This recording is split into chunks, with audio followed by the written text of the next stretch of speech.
आइए आइए अकबर भाई, स्वागत है। और तुम बताओ दादा ठाकुर, कुर्सी मुबारक हो, बैठिए। अकबर भाई तो शराब पीते नहीं हैं, इनके लिए ठंडा लाओ। और तुम बताओ दादा ठाकुर, कौन सी विस्की पियोगे? सॉरी, मैं शराब नहीं पीता। चलो ये तो बहुत अच्छी बात है। अकबर भाई के उत्तराधिकारी हो के तो अकबर भाई जैसा ही होना चाहिए। तो ठंडा लाओ भाई। और बताइए अकबर भाई, क्या प्रॉब्लम है? नहीं, कोई प्रॉब्लम नहीं है, बस एक छोटा सा काम है जिसमें आपकी थोड़ी सी मेहरबानी चाहिए। ऐसी बात करके मुझे शर्मिंदा मत कीजिए अकबर भाई। ये मंत्री दया शंकर तो आप लोगों का सेवक है। आप आदेश दीजिए, लीजिए ठंडा पीजिए। आपने एसीपी त्रिकाल चौधरी का तो नाम सुना होगा, जो इस वक्त नागपुर में पोस्टेड है। हाँ, बहुत अच्छी तरह। एक नंबर का कमीना और घटिया आदमी है। मैं चाहता हूं कि उसका ट्रांसफर आप यहां करवा दें। समझ गया। 2 नंबर के धंधे में त्रिकाल चौधरी जैसे घटिया लोग बहुत काम आते हैं। आप फिक्र मत कीजिए, समझ लीजिए कि उसका ट्रांसफर हो गया।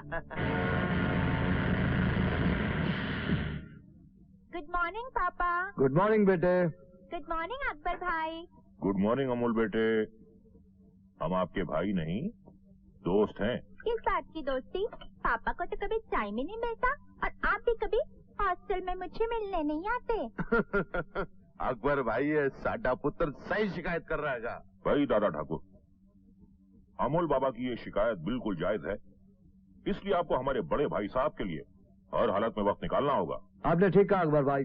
बेटे, आज से मैं और अकबर भाई दोनों तुम्हारे लिए टाइम निकालेंगे। प्रॉमिस पापा? प्रॉमिस। अच्छा, मैं चलता हूँ। बाय मम्मी। बाय पापा। बाय। बाय अकबर भाई। बाय बेटे, बाय।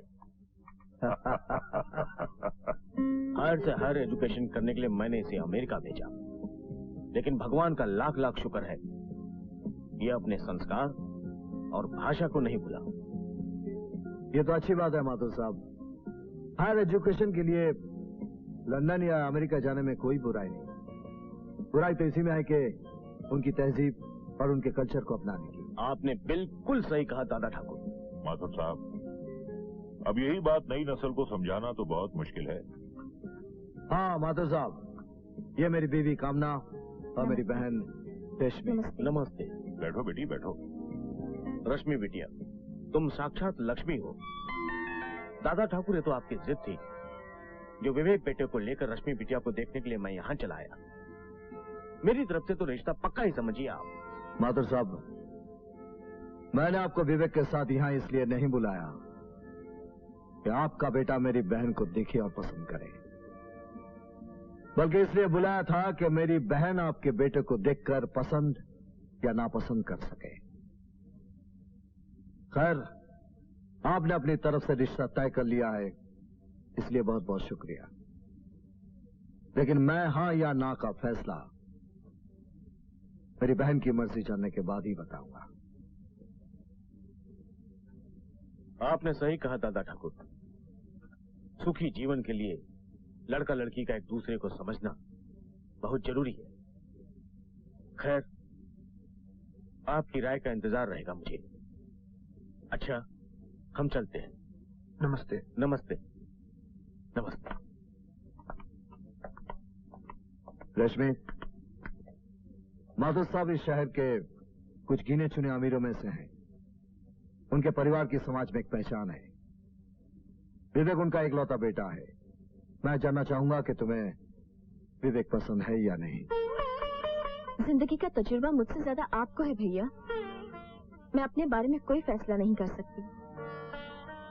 हम तो हर हाल में तेरी खुशी चाहते रश्मि, इसलिए तो तेरे भैया को ये जानना है कि तुम्हें विवेक पसंद है या नहीं। जहाँ तक मेरी पसंद का सवाल है भाभी, भैया की पसंद ही मेरी पसंद होगी।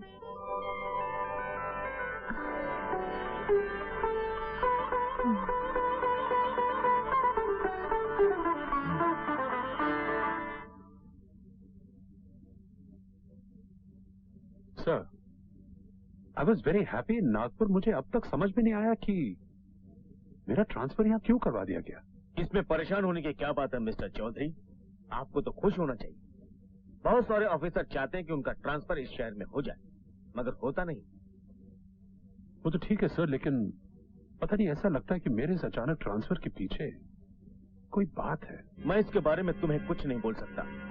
आप जानते हैं, हम पुलिस वाले मिनिस्टरों के हाथों की कठपुतलियां हैं, जैसा चाहते हैं हमें नचाते हैं। Thank you sir, I take your leave. Thank you sir. Okay, all the best. Thank you sir. लीजिए भाई साहब, चाय पीजिए। अरे भाभी, इसकी क्या जरूरत है? मैं इस घर का मेहमान थोड़ी हूँ, और आप तो जानती हैं कि मैं त्रिकाल साहब के अंडर में काम कर चुका हूँ। जी हाँ, मुझे पता है। मुझे इस बात की बड़ी खुशी हुई कि त्रिकाल साहब भी ट्रांसफर होके मुंबई आ गए। हाँ। दरअसल इस शहर को त्रिकाल साहब जैसे एक ईमानदार ऑफिसर की सख्त जरूरत है। भाभी, आपको पता नहीं आपके पति कितने महान हैं। मेरे दिल में उनके लिए खास रिस्पेक्ट है। भाई साहब, आप चाय पीजिए, मैं अभी आती हूँ। जी, आप जाइए। एक अमले, तेरी खोपड़ी में भेजा है कि नहीं? अगर त्रिकाल चौधरी इतना ही ईमानदार आदमी है तो तू मुझे यहाँ क्यों लेकर आया? अबे साले, तू नहीं समझेगा। मैं जो बोलता है ना, उस पर कभी ध्यान नहीं देने का, क्योंकि मेरे दिल में कुछ, दिमाग में कुछ और जुबान में कुछ और होता है। ये तो मैं त्रिकाल साहब की बीवी को मस्का मार रहा था। दरअसल त्रिकाल साहब एक नंबर का हरामी आदमी। गुड मॉर्निंग कामले। सर, कैसे हो? ठीक हूँ सर। सर, यशवंत अन्ना और विकास अन्ना का नाम तो सुना होगा आपने। ये उनका छोटा भाई। नमस्ते सर। नमस्ते सर, आपके ट्रांसफर होकर मुंबई आने की खुशी में यशवंत अन्ना और विकास अन्ना आपसे मिलना चाहते हैं sir. Yes, why not. Thank you sir. Thank you.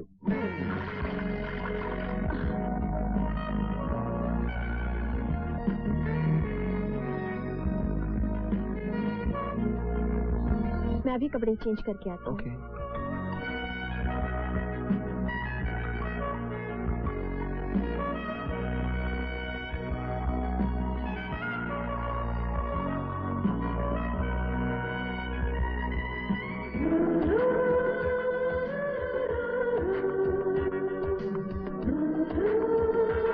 हाय रश्मि। कौन हो तुम? मैं तुम्हें नहीं जानती। क्या तुम मुझे नहीं जानती? Don't say like that. लगता है तुम अब तक मुझसे नाराज हो। लुक मिस्टर, मैंने तुमसे कहा ना मैं तुम्हें नहीं पहचानती, फिर मेरे गले क्यों पड़ रहे हो? रश्मि प्लीज मेरी बात तो सुनो। क्या हो गया तुम्हें? लगता है तुम जानबूझकर मुझे पहचानने से इनकार कर रही हो। लगता है तू ऐसे नहीं मानेगा कभी। Vivek, please, I don't want this. और तुम जो भी हो, भगवान के लिए मुझे परेशान मत करो। वैसे भी ये मेरे मंगेतर हैं और इनसे मेरी शादी होने वाली है। चलो विवेक।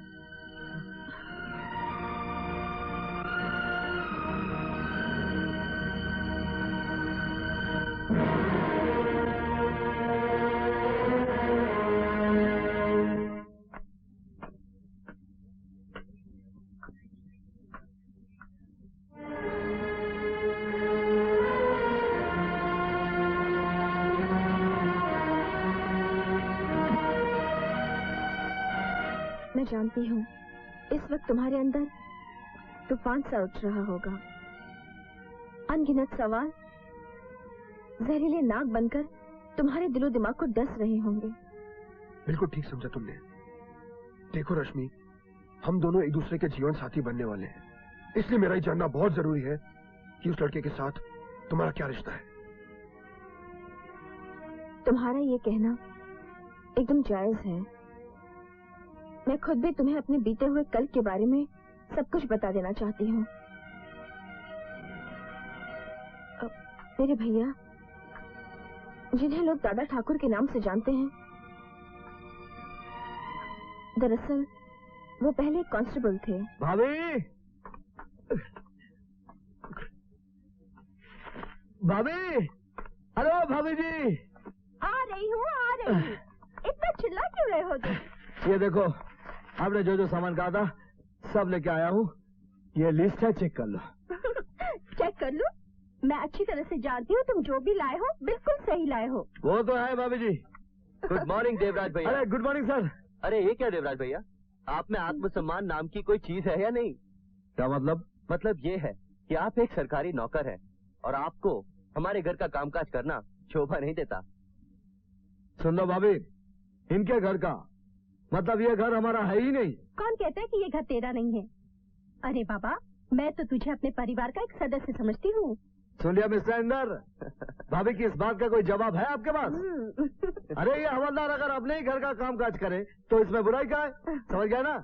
आप लोगों से कोई जीत तो सकता नहीं। अच्छा भाभी, मैं चलता हूँ। हेलो, आप कौन सा बोल रहे हैं? एमएलए साहब, आप 1 मिनट होल्ड कीजिए, मैं साहब को बुलाता हूँ। 1 मिनट। किसका फोन है देवराज? साहब, एमएलए साहब का फोन है। हेलो, नमस्ते एमएलए साहब, नमस्कार। रोशनलाल बिल्डर के मर्डर केस में जो आदमी गिरफ्तार हुआ है वो आपका आदमी है? अरे नो प्रॉब्लम सर, वो छूट जाएगा। अरे नहीं सर, इसमें धन्यवाद की क्या बात है। It's a matter of give and take. आपने मेरा प्रमोशन करवा के मुझे एसपी बनाया, तो क्या मैं आपके लिए एक छोटा सा काम नहीं कर सकता हूँ? सर आप बेफिक्र रहिए, आपके आदमी को कुछ नहीं होगा। Okay sir, thank you sir, thank you. Devraj, yes man साहब को डॉक्टर के पास जाना है, तुम उनके साथ जाओ और चेकअप करवाने के बाद उन्हें घर पहुंचा के तुम पुलिस स्टेशन आ जाना। ओके? Yes sir. अच्छा, तुमने पढ़ाई भी कंप्लीट कर दी है, तो अब आगे क्या करने का इरादा है तुम्हारा? पिताजी चाहते हैं कि मैं आईपीएस करूं, लेकिन मुझे आईपीएस बनने का कोई शौक नहीं है। तो फिर क्या करोगे? मैं एमबीए करके खुद का बिजनेस स्टार्ट करना चाहता हूँ। I want to become a big businessman too. Idea तो बहुत अच्छा है तुम्हारा।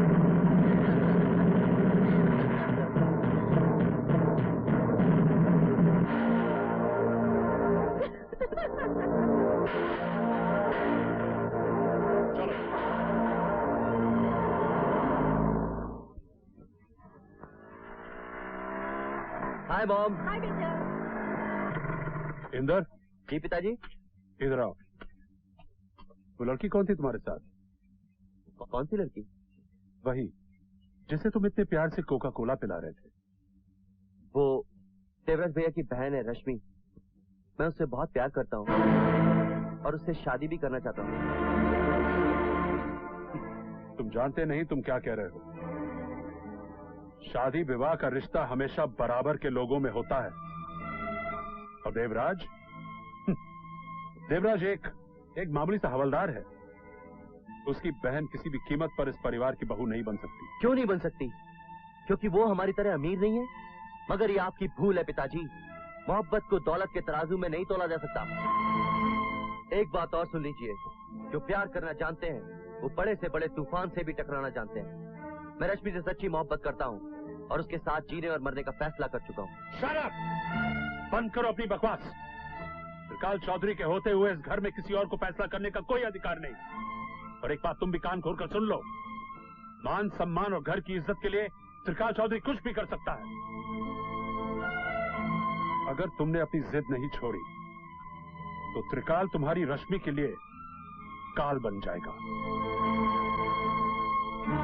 शायद मैं तुम्हें कुछ नहीं कर सकता क्योंकि तुम मेरे बेटे हो, मेरा खून। मगर अपने खून को बर्बादी के रास्ते से बचाने के लिए देवराज की बहन का खून बहाने में मुझे कोई दुख नहीं होगा। मार डालूंगा मैं उसे। पिताजी, ये बात हमेशा याद रखना, क्योंकि मैं जो कहता हूं वो करता भी हूं।